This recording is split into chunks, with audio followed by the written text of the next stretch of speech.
So we are going to talk about TCP IP model. We talk about the OSI model, but did you know that the 4-layer TCP IP model started its development before the 7-layer model was created? You see, what happened is that TCP IP had too much phenomenon to be overtaken by the OSI model. And the OSI model was never actually implemented. However, we use the OSI model, that 7-layer model, as a reference model today. Now the TCP IP model is now what's dominant in today's internet, enterprise network, pretty much everywhere. Now we refer to the TCP IP model as a protocol stack or a protocol suite or suite. And so those names would be interchangeable. We also call it the DoD model. Now that would stand for the Department of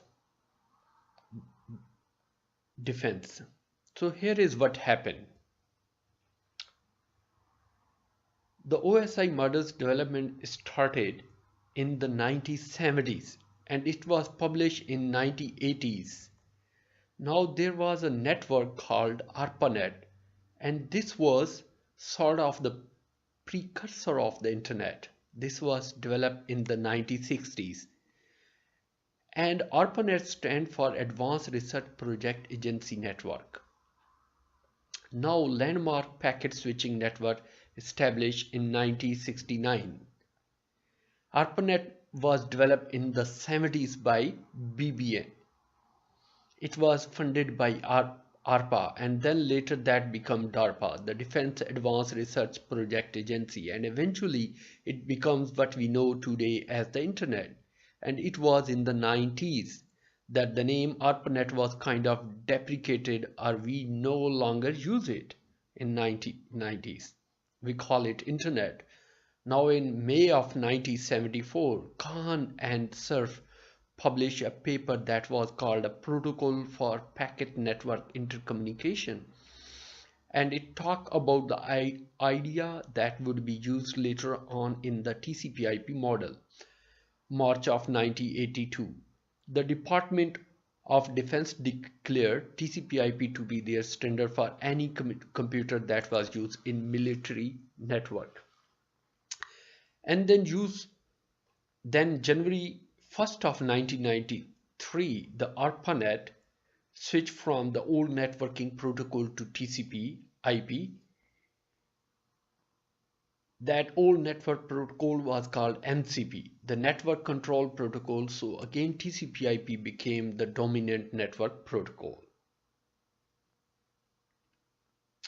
Now TCP IP, as we said, is a protocol suite, and so TCP IP doesn't just include the TCP, Transmission Control Protocol, and IP, Internet Protocol, but there are a number of other protocols that are specified as being part of the TCP. For example, UDP is also a part of TCP IP suite.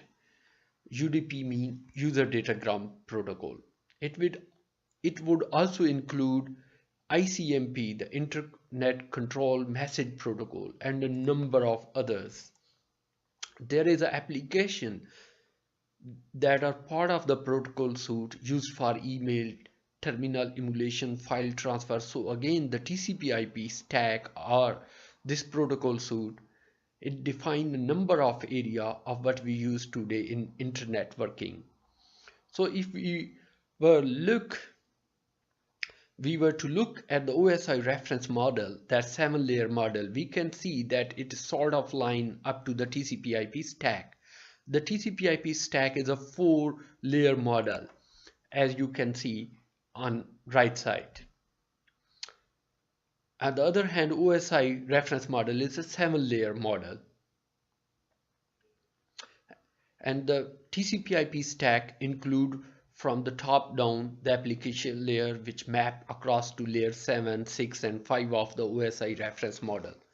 The next layer down will be transport layer that maps directly to the layer 4 of the OSI model. Next would be the internet layer that maps directly access to the network layer, and then we have the link layer, and that would embody both the data link and the physical layer of the OSI model layer 1 and 2. So the only difference is at application layer, at layer 4, and at the link layer, that is the last layer in TCP/IP stack. So this is the comparison of these two models. We can kind of put off the OSI model and focus specific on the TCP/IP stack. There are certain application protocols that fall into that top layer of the TCP/IP stack. Applications that are used for email, for example SMTP, the simple mail transfer protocol, and then we have protocols that fall into the transport layer. An example of that would be TCP or UDP. Now TCP is a transmission control protocol.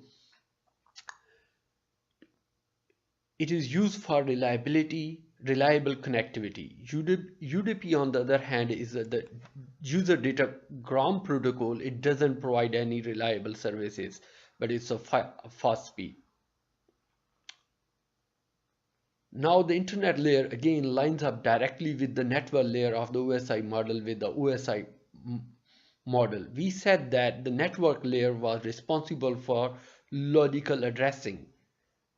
That's the same with the TCP/IP stack. The logical addressing that we use would be Internet Protocol or IP.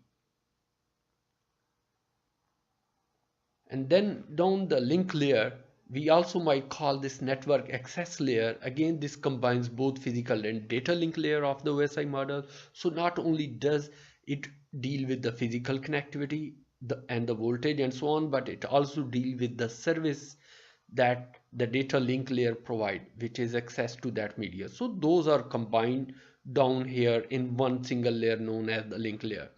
Now really if we were to just compare the OSI reference model to the TCP IP stack, the big difference between the two these is the TCP IP stack combines the top 3 layer of the OSI reference model, as I earlier said, and so all of that functionality excuse me. Down at the bottom we have the physical and data link connected. That is another difference between the two models.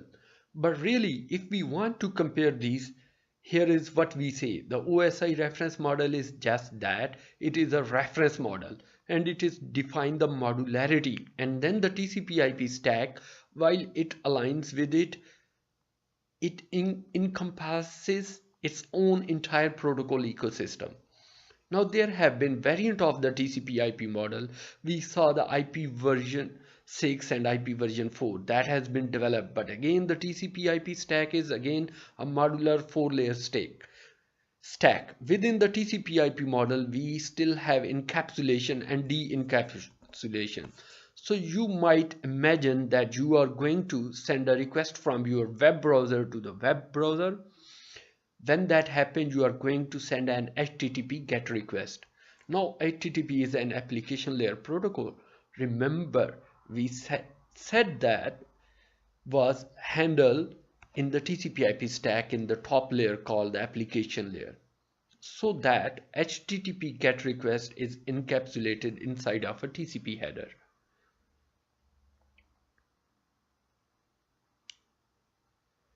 That TCP operates at the transport layer, and the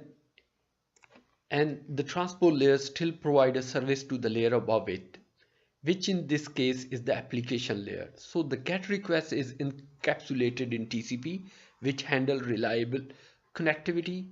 It then receives a service from the internet layer, which is a logical addressing and path determination. So we put an IP header on there.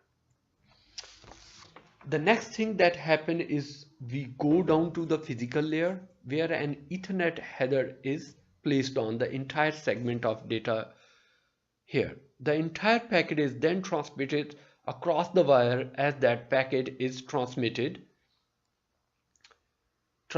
across the wire and again de-encapsulated take place. It comes off of the wire. The Ethernet header has a field in it that say this is IP traffic. So we strip off that Ethernet header and then we pass what's left up to the internet layer. The internet layer then reads the IP header which has field in it that say this is TCP traffic. So we strip that off. We pass it up to the transport layer. Transport layer has a TCP header that has port number in it, and the port that is in the destination field is port 80. Port 80 defines that HTTP application protocol. So TCP strip off that TCP header and passes their HTTP get request up to the session at port 80, which is my web browser. That is an example how encapsulation and de-encapsulation works. If we were to go back down the protocol stack, we do the exact same thing. Each layer provides a service to the layer above it by adding a header and then passing it down to the next layer so that we can transmit our data. So see you in your I will just finish here. So see you in next lecture that we are going to talk about internet protocol.